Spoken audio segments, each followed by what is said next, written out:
Olá você, seja muito bem-vindo à nossa live streaming. Está no ar o Vidya News, o programa que traz até você o sistema filosófico Vidya, de segunda a quinta às 8 horas da manhã, neste canal e nos demais canais de mídia social, como Facebook, Instagram, LinkedIn, YouTube e na nossa página oficial, trazendo sempre temas variados e motivadores.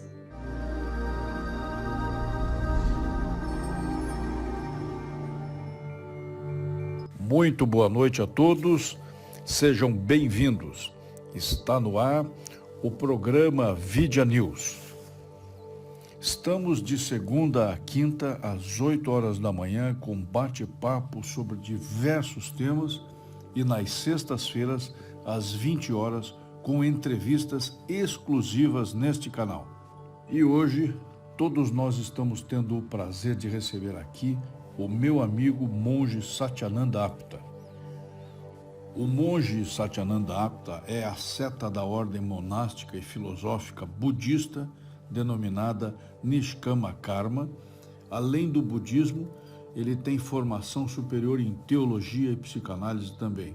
Ele é graduado na Past Life Regression Therapy do Dr. Brian Weiss, através de um treinamento profissional realizado nos Estados Unidos. Ele estudou também com o Dr. John Grinder, que é o criador da programação neurolinguística. Vocês conhecem? PNL? Pois é, isso aí. E também com a doutora Violet Aucklandler, uma das maiores autoridades em terapia da Gestalt, entre outras autoridades mundiais. O monge Satyananda Apta também é escritor, professor e mentor, tendo alunos em 46 países, pasmem, e é também o criador do método Terapia Dharma. E é sobre esse assunto fascinante que nós vamos tratar na entrevista de hoje. Boa noite, monge Satyananda Apta, como vai? Seja bem-vindo ao nosso canal. Boa noite, doutor Huberto, boa noite a todos os ouvintes do Vidya News. Boa noite aos membros do Sistema Filosófico Vidya. É um prazer estar aqui com vocês. O prazer é nosso em recebê-lo aqui no programa Vidya News. Monge Satyananda, fala-se muito bem em terapias complementares e desde 2006 até agora, o governo brasileiro colocou em pauta 29 terapias. Eles não falam mais em terapia alternativa, mas sim terapia complementar. O Ministério da Saúde, através do seu programa SUS, Sistema Único de Saúde, incluiu 29 terapias complementares e a terapia Dharma está inserida em alguma dessas terapias. Veja, nós temos aí acupuntura, homeopatia, temos yoga, temos quiropatia, temos N terapias desde 2006 até agora. E a terapia Dharma? A terapia Dharma não é uma terapia alternativa e nem uma terapia complementar. Talvez por isso não esteja incluído nessa relação de terapias complementares citadas pelo governo. É uma terapia que, como todos os demais processos terapêuticos, tem por objetivo reconduzir quem a pratica aos recursos que existem no eu real de todas as pessoas.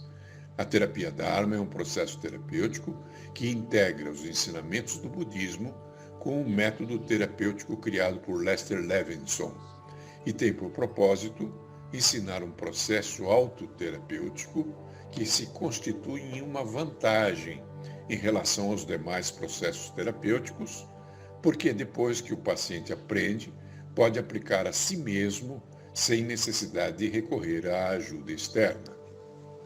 Monge Satyananda Apta, em que a terapia Dharma se distingue dos demais métodos terapêuticos? São 3 os pontos principais que fazem com que a terapia Dharma se distinga dos demais métodos terapêuticos. O primeiro ponto é a valorização excessiva da resiliência. Quando eu era mais jovem e estava na faculdade de psicologia, fui à biblioteca da faculdade e, dentre as centenas de livros sobre síndromes e fobias, não encontrei nenhum que me dissesse o que é ser normal. Mas a teoria da resiliência tem a pretensão de conduzir o paciente ao estado de normalidade. Ora, se o estado de, entre aspas, normalidade foi o que levou o paciente a manifestar seus problemas, conduzi-lo ao estado de normalidade é conduzi-lo novamente ao estado em que ele estava quando teve o problema. E ele poderá manifestar esse mesmo problema novamente. Imagine uma escadaria de um prédio. Ela começa no chão, no piso térreo, tem lá um lance de escadas que leva você a um patamar de onde surge um novo lance de escadas que irá levar você a um novo patamar. A pessoa dita, entre aspas, normal, está no primeiro patamar, após o primeiro lance de escadas, que é o nível de resiliência. Sofre um escorregão que normalmente é chamado de trauma e escorrega escada abaixo até o chão, que é onde ocorrem as síndromes, a depressão e as fobias. Ao cair lá, procura um terapeuta que a conduza novamente ao nível de resiliência. E no próximo problema que ela tenha, vai escorregar novamente e cair lá embaixo. A terapia Dharma vai levá-lo a um lance de escada acima do nível de resiliência, até o próximo patamar. Qualquer crise que surge, ela vai escorregar, como sempre, e no máximo vai chegar até o patamar abaixo, que é o nível de normalidade, e não haverá trauma. Qualquer processo terapêutico que conduza você ao nível de resiliência não está curando você. Um verdadeiro processo terapêutico tem que levar o paciente pelo menos a um patamar acima. E é isso que a terapia Dharma faz. O segundo ponto é a conscientização dos mecanismos que as pessoas usam para não lidarem com seus sentimentos negativos. Esses mecanismos são 3. O suprimir, também chamado de reprimir, o exprimir e o fugir. Você aprende a identificá-los e a lidar com eles na terapia Dharma. O terceiro ponto é a possibilidade da pessoa aprender a lidar com seus próprios problemas sem depender de terapeutas externos. Esse é o ponto mais alto da terapia Dharma, porque ela liberta você da necessidade de consultar constantemente os terapeutas que utilizam os métodos tradicionais. Você se torna autossuficiente e se torna capaz de lidar com seus próprios problemas. Monge Satyananda, voltando um pouquinho ao Dr. Lester Levinson, me parece que ele era um físico, não é? Formado, graduado em física e escritor e empresário. O senhor pode falar um pouquinho mais sobre como surgiu a terapia Dharma e quem foi o Lester Levinson? A história do Dr. Lester Levinson me foi contada por um paciente dele, o Larry Crane. Larry era um milionário americano, um empresário tão rico que morava em uma cobertura ao sul do Central Park, em Nova York. Numa sexta-feira à noite, em 1976, ele se aproximou do beiral de seu apartamento e, vendo Manhattan lá embaixo, pensou em se suicidar. Veja bem, ele era um homem extremamente bem-sucedido, tinha muito dinheiro no banco, tinha uma linda mulher, uma empresa milionária, um apartamento dos sonhos, limusines e vários outros carros e aviões. Até um artigo escrito sobre ele na revista Time, mas percebeu que sua vida era miserável e quis se suicidar. Conversando a respeito com sua esposa, ela o aconselhou a fazer vários cursos sobre os métodos da nova era. Ele os fez, mas continuou sendo um miserável. Larry conta que nesse mesmo ano um jovem entrou em seu escritório e, vendo algumas citações espirituais na parede, começou a conversar com ele sobre esse assunto, e foi quando ele ouviu pela primeira vez sobre a técnica naquele tempo chamada de release. Essa técnica release, ou técnica da libertação. Ele se decidiu por fazer um curso sobre essa técnica naquele mesmo fim de semana. Pegou um dos seus aviões, voou para o Arizona e conheceu aquele que ele denominou o homem mais fascinante que ele já conheceu, Lester Levinson, o criador deste método. E ele contou que Lester Levinson, em 1952, aos 42 anos de idade, que era um físico, um escritor e empresário de sucesso de Nova Jersey, sofreu seu segundo ataque cardíaco, numa época em que ainda não havia cirurgia de ponte de safena ou transplante de coração. Não havia muito que o hospital ou os médicos pudessem fazer por ele, e ele foi mandado para casa para morrer. Seu médico deu-lhe 2 semanas de vida, 3 no máximo. É claro que o Lester Levinson estava com muito medo de morrer e até pensou em se suicidar tomando uma grande dose de morfina, cuja receita médica ele até possuía para tratar de suas cólicas renais. Ele era um homem brilhante, tinha tido muito sucesso, muito conhecimento acumulado, e isso apenas o levou a ter que encarar a morte de frente. Ele notou que tinha sido estúpido e resolveu examinar atentamente sua vida. Ele percebeu que toda vez em que ficava doente, ele estava querendo alguma coisa. Ele queria dinheiro, queria amor, queria mudar as coisas. Percebeu também que sempre que estava amando, se doando, servindo e não querendo nada, ele tinha paz de espírito e não ficava doente. Esse estado de não querer nada era o que o Buda chamava de desapego. E isso que deu origem ao método que originalmente se chamava Release e que agora é chamado de terapia Dharma, devido aos seus conceitos serem iguais aos conceitos ensinados pelo Buda. Lester Levinson decidiu então que deveria se livrar de todos os seus sentimentos não amorosos. Para fazer isso, ele encontrou o que chamou de suas 2 verdades principais. A verdade principal 1, seus próprios sentimentos reprimidos eram a causa de todos os seus problemas, inclusive os de saúde. A verdade principal 2, ele estava tendo a oportunidade de deixar ir, soltar seus sentimentos. Ele descobriu que quanto mais ele se livrava de seus sentimentos negativos, mais feliz, mais saudável e mais amoroso ele se tornava. De repente, todos os aspectos de sua vida começaram a melhorar. Todas as doenças desapareceram e a abundância começou a aparecer sem esforço em todas as áreas de sua vida. Em apenas 3 meses ele entrou em um estado de profunda felicidade e assim viveu por mais de 40 anos, tendo enterrado todos os médicos que cuidaram dele e que disseram que ele viveria apenas por mais 2 semanas. Mas, monge Satyananda, muitas pessoas escondem os seus sentimentos negativos, impulsionadas pela sua baixa estima ou por um ego dilacerado. Outras esperam que os indivíduos adivinhem o que elas sentem, né?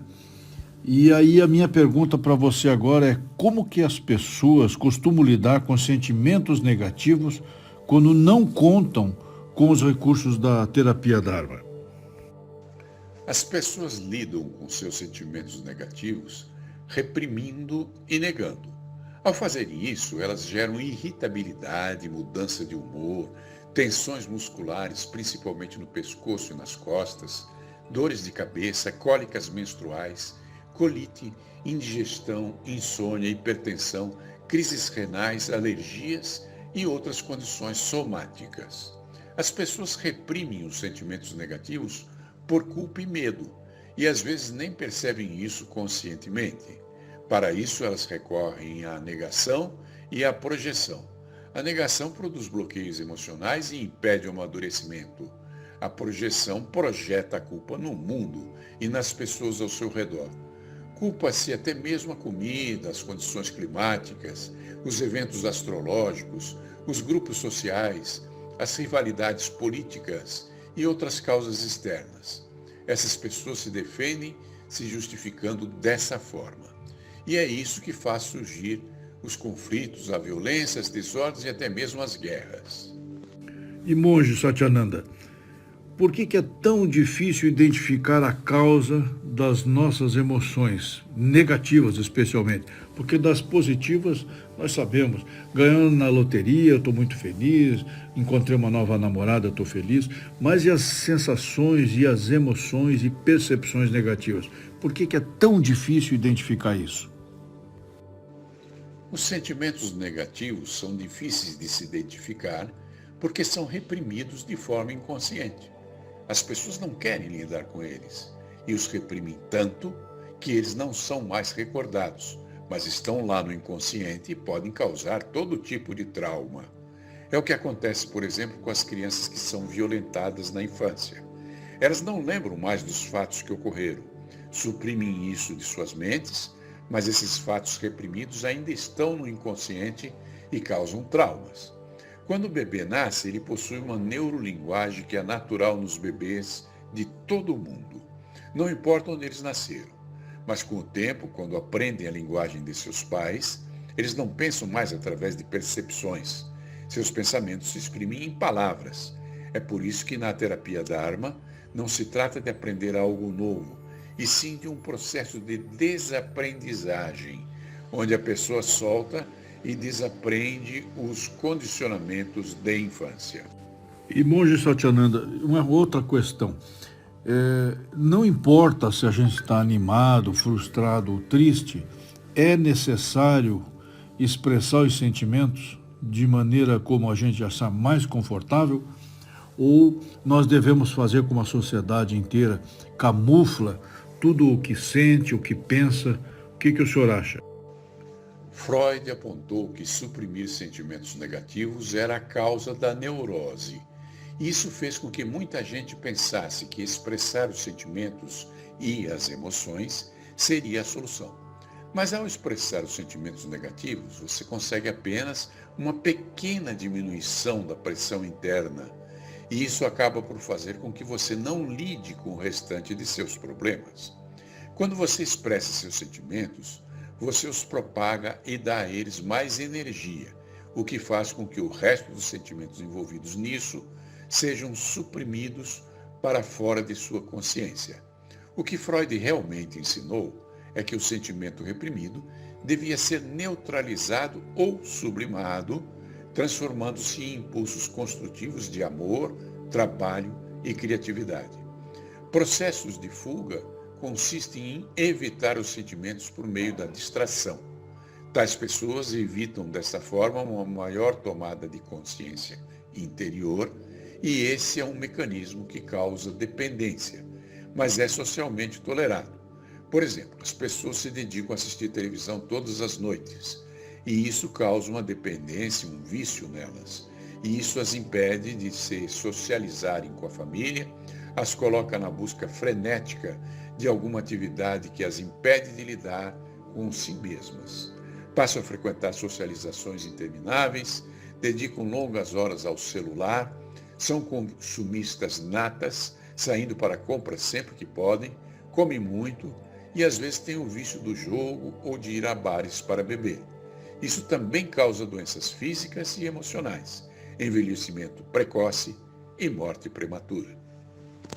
E monge Satyananda, por que é tão difícil identificar a causa das nossas emoções, negativas especialmente? Porque das positivas nós sabemos, ganhando na loteria, eu estou muito feliz, encontrei uma nova namorada, estou feliz, mas e as sensações e as emoções e percepções negativas? Por que é tão difícil identificar isso? Identificar a causa de nossas emoções negativas é difícil, porque tentamos suprimi-las, esmagando dentro de nós, ao invés de procurar refletir e aprender a lidar com elas. Aqui entra aquele ensinamento do Jean-Paul Sartre. Não importa o que a vida faz com você, o que importa é o que você faz com o que a vida faz com você.